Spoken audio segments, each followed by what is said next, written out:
A veure, estimats millennials, teniu una cita, la primera cita, amb el vi. Com us enamoreu? Jo us puc explicar que jo soc una... Sí, soc una millennial, vaig néixer al 81. La meva primera cita va ser amb un vinya esmeralda. Té aquestes notes tan aromàtiques, florals, una mica com aquests grans Rieslings o Gewürztraminers alemanys i tenen aquest record una mica dolç.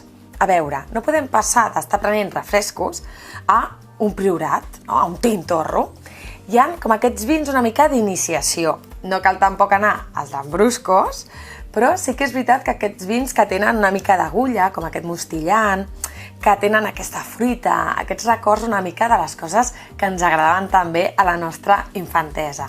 Per exemple, el Moscato, en aquest cas no d'Asti sinó d'Ochoa, que està fet amb aquesta varietat que et dona com aquest rotllo de estic començant a beure vi, noto aquests aromes a raïm i saps què? Cada vegada m'agrada més.